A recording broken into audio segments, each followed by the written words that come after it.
Hello बच्चों, स्वागत है आपका आपके अपने YouTube channel APS science class customer में। तो बच्चों चैप्टर नंबर फर्स्ट हमारा चल रहा है और ये आपका पार्ट नंबर कौन सा है? 22। ठीक है, पार्ट नंबर 22 क्लियर है? ओके। तो बच्चों देखो, लास्ट वीडियोस में हमने सीख लिया था कि हमारे पास कोई द्विध्रुव है। क्या है? कोई द्विध्रुव है, तो उसके अक्ष पर जो विद्युत क्षेत्र होता है, अक्ष पर वो कितना होता है? 2kp/r³ होता है। और द्विध्रुव के निरक्ष पर जो विद्युत क्षेत्र होता है वो कितना होता है भाई? kp/r³ होता है। ठीक है, तो यहाँ p को हमने क्या बोला था? q/2। इसे क्या बोलते हैं? द्विध्रुव आघूर्ण। क्या बोलते हैं इसको भाई? द्विध्रुव आघूर्ण। ठीक है, ध्यान रखना, द्विध्रुव आघूर्ण है ये, बल आघूर्ण नहीं है। क्या है? द्विध्रुव आघूर्ण, डायपोल मोमेंट। ठीक है, तो आज के वीडियो में, आज की क्लास में इसी टॉपिक को आगे बढ़ाते हुए तो आज हम सीखेंगे कि अगर हमारा डायपोल, अगर हमारा कोई द्विध्रुव एक यूनिफॉर्म इलेक्ट्रिक फील्ड में रखा हो, अगर हमारा द्विध्रुव एक समान विद्युत क्षेत्र में रखा हो, तो क्या वो रेखीय गति करेगा? क्या वो घूम जाएगा? यानी क्या उस पर बल लगेगा या बल आघूर्ण लगेगा, या फिर दोनों उस पर आरोपित होंगे? ठीक है ना? तो आज का हमारा टॉपिक क्या है? समरूप विद्युत क्षेत्र में, समरूप यानी एक समान भी बोल सकते हो, समरूप, एक समान, समरूप विद्युत क्षेत्र में स्थित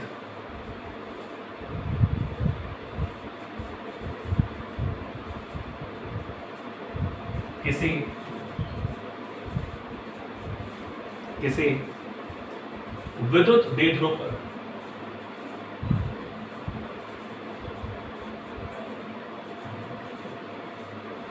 समरूप विद्युत क्षेत्र में स्थित किसी विद्युत द्विध्रुव पर बल तथा बल आघूर्ण,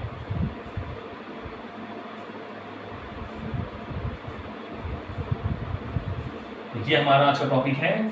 समरूप यानी एक समान विद्युत क्षेत्र में कोई द्विध्रुव रखा हुआ है, तो उस पर हमें क्या निकालना है बच्चों? बल तथा बल आघूर्ण। ठीक है, force and torque on a dipole in uniform electric field. तो समरूप विद्युत क्षेत्र में स्थित किसी विद्युत द्विध्रुव पर हमें निकालना है बल तथा बल आघूर्ण। ठीक है, तो चलो हम ध्यान दें। तो आपको पता है कि हमारा विद्युत क्षेत्र एक समान है, तो पहली बात तो हम एक समान विद्युत क्षेत्र को ग्राफीय रूप से कैसे दिखाते हैं? एक समान विद्युत क्षेत्र को किसी प्लेन में, किसी समतल पर हम किस प्रकार शो करते हैं? तो आपको पता है कि समान दूरी पर स्थित समांतर रेखाओं के द्वारा। तो बच्चों मैंने मान लिया कि देखो ये मेरा एक समान विद्युत क्षेत्र है, इसको मैंने इस तरह परस्पर समांतर और समान दूरी पर स्थित विद्युत बल रेखाओं द्वारा मैंने शो कर लिया। ये मेरा है electric field, capital E vector. ठीक है, ये हमारा एक समान विद्युत क्षेत्र हो गया, कोई प्रॉब्लम नहीं है। अब सपोज करो यहां पर मेरा कोई डाइपोल रखा हुआ है, ये मेरा डाइपोल रखा हुआ है। ठीक है, डाइपोल का मतलब हम मानते हैं ये -q और इसमें चार्ज क्या है? +q। तो ये हमारा डाइपोल हो गया, ये हमारा द्विध्रुव हो गया, -q और +q। ठीक है, तो बच्चों हम मानते हैं कि हमारा जो डाइपोल होता है, जो द्विध्रुव होता है, उसकी जो लंबाई हम लेके चलते हैं वो हम क्या लेके चलते हैं? 2a। क्योंकि हमने सारे जो अभी डाइपोल से संबंधित जो हमने टॉपिक पढ़े हैं, जो हमने एक्सप्रेशन या फॉर्मूले निकाले हैं, वो हमने 2a मान के करा है, कोई दिक्कत नहीं है। अब क्वेश्चन में कह रहा है कि भाई आपने द्विध्रुव को एक समान विद्युत क्षेत्र में रख दिया, ये हमारा एक विद्युत द्विध्रुव है, इसे मैंने एक समान विद्युत क्षेत्र में रख दिया, तो क्या होगा? क्या उस पर बल मतलब परिणामी बल या बल आघूर्ण क्या होगा, इसमें आरोपित होगा या नहीं होगा, उस पर बात हमें करनी है। क्लियर है? तो बच्चों इससे पहले हम समझे इसको, एक बात आपको मालूम है बिल्कुल कि अगर मान लो हमारे पास एक विद्युत क्षेत्र है E, ठीक है, और अगर इसमें कोई पॉजिटिव चार्ज रखा हुआ है, कोई प्लस क्यू आवेश इसमें रखा हुआ है तो इसमें फोर्स लगता है, इसमें बल लगता है। बिल्कुल हमें पता है कि धन आवेश पर, धनात्मक आवेश पर जो फोर्स लगता है वो विद्युत क्षेत्र की दिशा में लगता है, और कितना लगता है, F = QE। ये हमें मालूम है कि धनात्मक जो आवेश होता है उस पर विद्युत क्षेत्र की दिशा में कितना फोर्स लगता है, F = QE लगता है। ठीक है ना? ओके। ऐसे बच्चों अगर नेगेटिव चार्ज रखा हो एक समान विद्युत क्षेत्र में तो उस पर बल तो इतना ही लगता है, लेकिन उसकी डायरेक्शन क्या होती है, विद्युत क्षेत्र के विपरीत होती है। तो ये बात हमें पता है कि अगर पॉजिटिव चार्ज हो, हाई गर्मी, अगर मान लो पॉजिटिव चार्ज हमारे पास हो, विद्युत क्षेत्र में रखा हो तो कितना फोर्स लगेगा, QE विद्युत क्षेत्र की दिशा में, और नेगेटिव चार्ज होगा, ऋणात्मक आवेश होगा तो -QE विद्युत क्षेत्र की विपरीत दिशा में। तो बिल्कुल आप समझ गए होंगे कि जो मैं आपको समझाना चाह रहा हूं कि हमारा जो डाइपोल है उसमें दो आवेशों का निकाय है, -Q + Q। तो आप कहोगे सर ये +Q है तो उस पर फोर्स लगेगा, इधर लगेगा, कितना लगेगा, आप कहोगे सर +QE, कितना लगेगा, +QE विद्युत क्षेत्र की दिशा में। ऐसे -Q है तो इस पर भी लगेगा, लेकिन विद्युत क्षेत्र की विपरीत दिशा में लगेगा, कितना लगेगा, -QE, +QE और -QE। तो दोनों आवेशों पर बल हमने दिखा दिया, +QE और -QE। तो अब बताओ बच्चों इस निकाय पर यानी इस द्विध्रुव पर परिणामी बल कितना होगा, एक +QE एक -QE। तो परिणामी बल क्या होगा, अतः परिणामी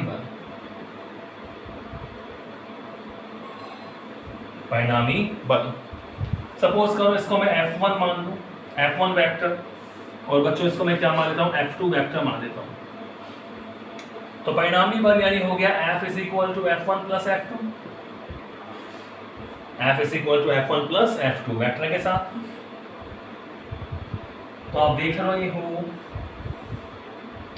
कि F = F1 कितना, आपका हो गया सर QE, F2 कितना, -QE। तो इस डाइपोल पर, इस द्विध्रुव पर परिणामी बल तो कितना आ गया, 0। Equation number 1। यानी इस विद्युत द्विध्रुव पर एक समान विद्युत क्षेत्र में कोई बल आरोपित नहीं होगा, यानी परिणामी बल क्या हो गया, 0, कोई बल आरोपित नहीं होगा। यानी ये हमारा जो द्विध्रुव है वो कौन सी गति नहीं करेगा, बिल्कुल वो रेखीय गति नहीं करेगा, क्योंकि आपको मालूम है कि बल के कारण जो गति होती है वो रेखीय गति होती है। ठीक है ना? रेखीय या स्थानांतरी गति बोल सकते हैं, ट्रांसलेटरी मोशन, लीनियर मोशन। तो इस परिणामी बल 0 होने के कारण ये जो द्विध्रुव है वो इस एक समान विद्युत क्षेत्र में रेखीय गति नहीं करेगा। अगर सपोज करो विद्युत क्षेत्र एक समान नहीं होता, यहाँ कुछ अलग फील्ड होता, यहाँ कुछ अलग क्षेत्र होता, तो क्या फिर 0 होता, फिर तो 0 नहीं होता। सपोज करो यहाँ पर मान लो E1 होता, यहाँ मान लो हमारा E2 होता, तो फिर 0 नहीं होता ना, फिर कितना होता, आप कहते सर फिर तो होता QE1 - QE2 होता, फिर 0 नहीं होता। तो यहाँ से एक बात और क्लियर होती है कि अगर हमारा द्विध्रुव असमरूप विद्युत क्षेत्र में रखा हुआ है, अगर हमारा द्विध्रुव असमरूप यानी असमान, नॉन यूनिफॉर्म विद्युत क्षेत्र में रखा हुआ है तो उस पर फिर परिणामी बल कार्य करेगा। अभी तो कोई परिणामी बल कार्य नहीं कर रहा, कब, जब हमारा द्विध्रुव एक समान विद्युत क्षेत्र में रखा हुआ है। चलो बल की बात तो हो गई, अब बल आघूर्ण को देख लें।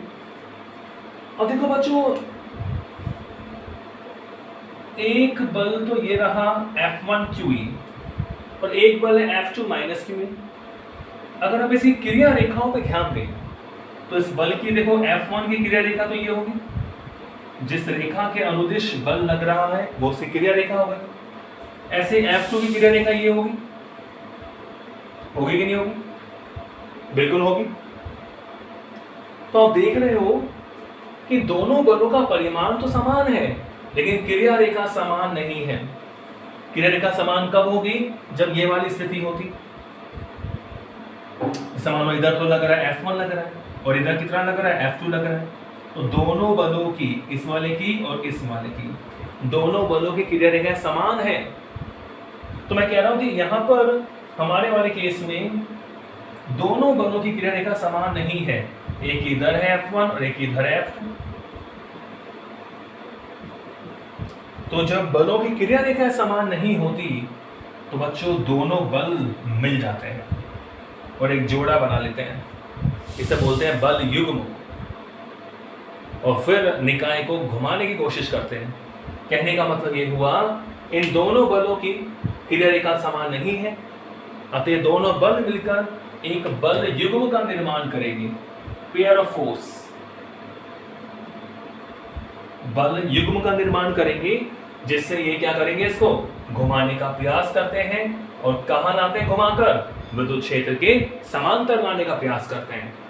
तो हमें पता है बलाघूर्ण निकालना पड़ेगा। तो बच्चों मैंने देखो एक रेखा ये मान ली, सपोज करो हमारा डाइपोल जो है वो विद्युत क्षेत्र से थीटा कोण पे है, हमारा विद्युत द्विध्रुव विद्युत क्षेत्र से कितने कोण पे रखा हुआ है, थीटा कोण पे रखा हुआ है।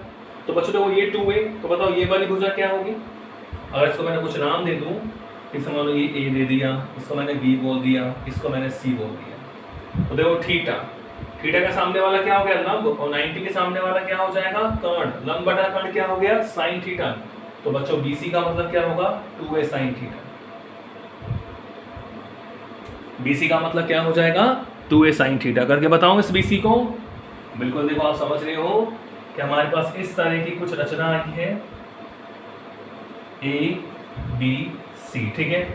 तो ये तो 90 डिग्री हो गया, और ये एंगल कितना है, थीटा। हमने माना है कि हमारा द्विध्रुव विद्युत क्षेत्र से कितने कोण पे स्थित है, थीटा कोण पर स्थित है। तो बच्चों AB है ना, AB तो है 2a। अब देखो थीटा के सामने वाली भुजा क्या हो गई, लंब हो गई, और 90 के सामने वाला क्या होता है, कर्ण होता है। तो अगर मुझे BC की जरूरत पड़ेगी तो लंब बटा कर्ण, तो बच्चों BC upon AB will be sine theta. लंब बटा कर्ण क्या होता है, साइन थीटा, यानी इसका मतलब ये हुआ BC is equal to AB sine theta. Therefore BC is equal to AB की वैल्यू हमारे पास क्या है, 2a, तो BC का मतलब क्या हो गया, 2a साइन थीटा। मैंने इसको क्यों लिया, क्योंकि मुझे बलाघूर्ण की डेफिनेशन मालूम है आपको कि दोनों बल हैं, क्रिया रेखा समान नहीं है, तो हमें उसके बीच की लंबवत दूरी मालूम होनी चाहिए। 11वीं क्लास में आपने पढ़ा है। तो बच्चों इसमें हम निकालेंगे बलाघूर्ण। क्या निकालेंगे, बलाघूर्ण, मोमेंट ऑफ फोर्स या टॉर्क। तो देखो बलाघूर्ण की डेफिनेशन आपको मालूम है, बलाघूर्ण इज इक्वल टू, दोनों बलों का परिमाण समान है। तो देखो बलाघूर्ण की डेफिनेशन क्या होती है, किसी भी एक बल का परिमाण ले लो, किसी भी एक बल का परिमाण इनटू दोनों बलों के मध्य,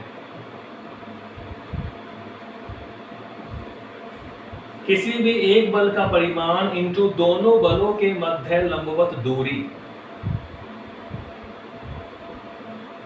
ठीक है ना।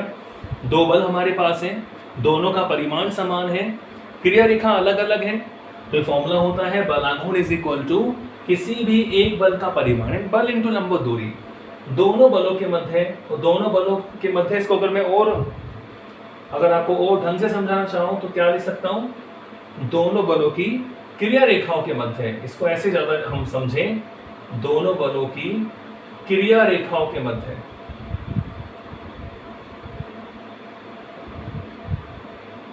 लंबवत दूरी, ठीक है ना।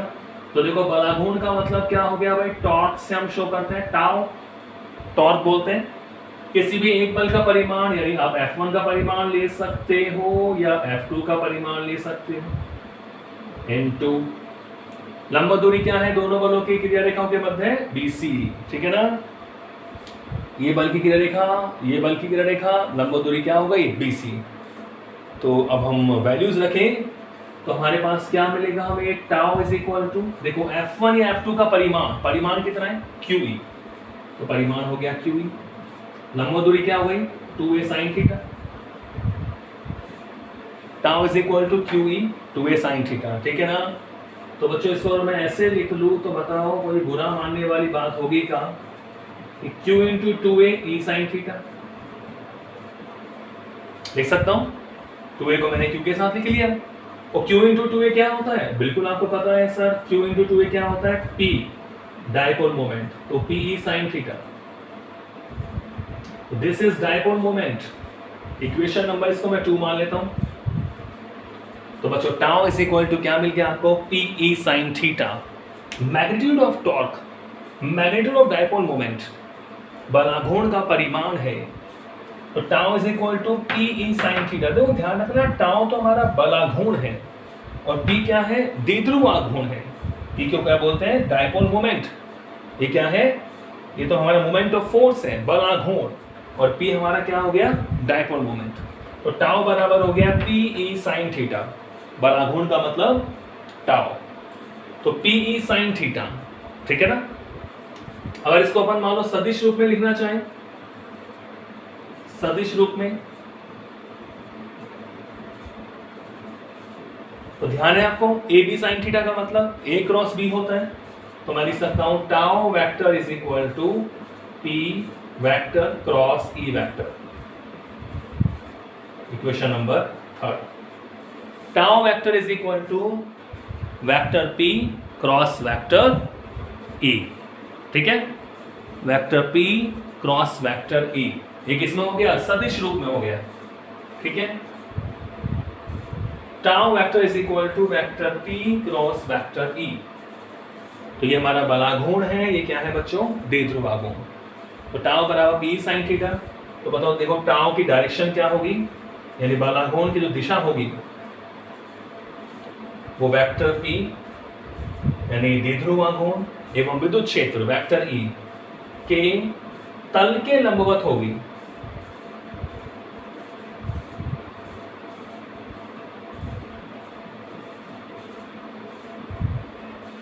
टाउ की दिशा क्या होगी P और E के तल के लंबवत, ठीक है ना। तो ये इसको घुमाने का प्रयास करेगा, तो कब तक घुमाएगा जब तक ये विद्युत क्षेत्र के समांतर ना आ जाए।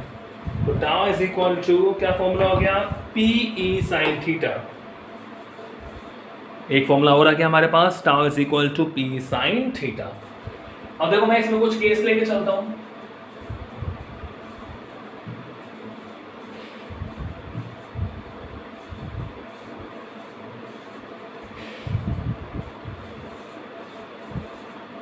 Special cases.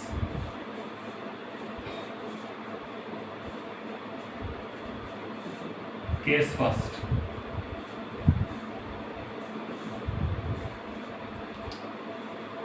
मैंने माना यदि द्विध्रुव विद्युत क्षेत्र के समांतर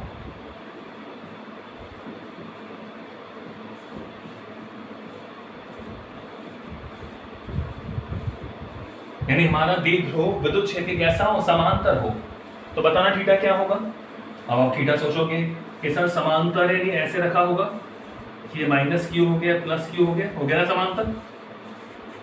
ये हमारा विद्युत क्षेत्र था ई, ये द्विध्रुव आघूर्ण होगा पी, थीटा किसके बीच में होगा पी और ई के बीच में, पी साइन थीटा, थीटा किसके बीच में है पी और ई के बीच में, तो बताना पी और ई के बीच में थीटा कितना है बिल्कुल। तो विद्युत क्षेत्र समांतर हो अर्थात वेक्टर पी पैरेलल क्या हो वेक्टर ई, यानी जो द्विध्रुव आघूर्ण है वो विद्युत क्षेत्र के समांतर हो, यानी इसका मतलब बच्चों थीटा बराबर क्या हो 0। देखो देखें समीकरण 2 से, समीकरण 2 से तो इस वाले केस में टाउ कितना मिलेगा हमें P sine 0, tau is equal to P sine 0, sine 0 क्या होता है 0, तो बच्चों टाउ क्या बन गया 0, इक्वेशन नंबर 4। तो आ रही बात समझ में, टाउ इज इक्वल टू 0 आ गया, इसका मतलब क्या हुआ कि इस वाले केस में बल तो 0 है ही पहले से, तो ना तो बल लगेगा ना बलाघूर्ण लगेगा, यानी ना तो द्विध्रुव की रेखीय गति होगी ना द्विध्रुव की घूर्णन गति होगी, तो बल आघूर्ण का मान 0 है, इसका मतलब ये हुआ कि हमारा द्विध्रुव स्थिर रहेगा। स्थायी साम्यावस्था की अवस्था, स्थायी संतुलन अवस्था की अवस्था बोलेंगे इसको, टाउ इज इक्वल टू 0, क्योंकि इसमें बल का मान तो 0 है और बल आघूर्ण का मान भी 0 है, यानी रेखीय साम्यावस्था भी है और घूर्णन साम्यावस्था भी है। तो इसका मतलब हमारा द्विध्रुव कैसी अवस्था में होगा? स्थायी संतुलन अवस्था की अवस्था में होगा। क्लियर है? केस सेकंड लेके चलो। Case second,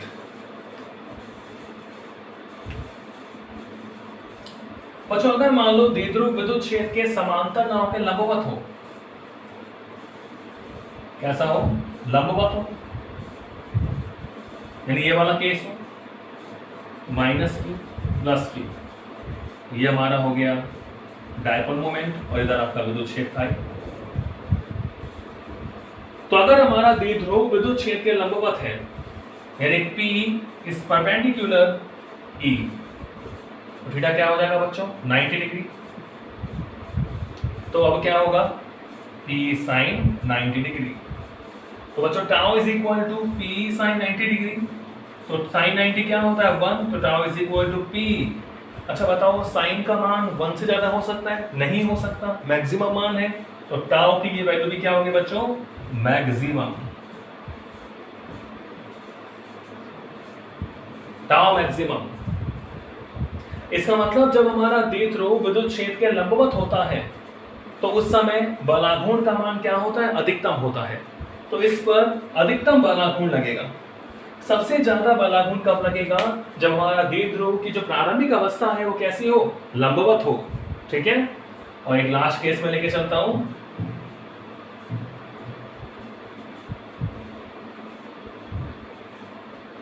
case third.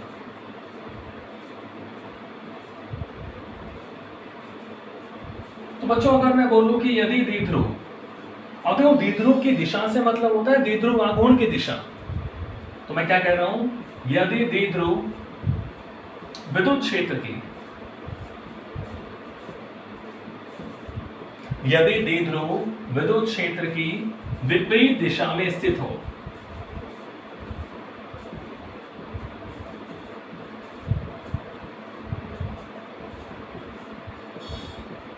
यदि द्विध्रुव विद्युत क्षेत्र की विपरीत दिशा में स्थित हो, अर्थात थीटा इज इक्वल टू क्या हो? 180 डिग्री। ठीक है?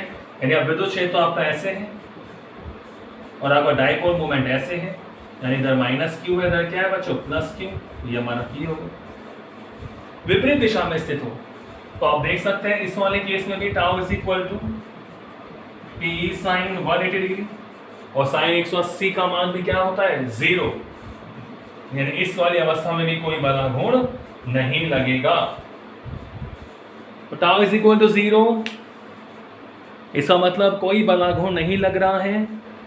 तो हमने क्या सीखा कि अगर हमारा द्विध्रुव एक समान विद्युत क्षेत्र में है तो उस पर परिणामी बल तो हमेशा क्या रहेगा? 0 रहेगा। बलाघूर्ण अधिकतम होगा जब वो लंबवत स्थिति में हो, बलाघूर्ण न्यूनतम होगा जब वो समांतर या प्रति समांतर की स्थिति में हो।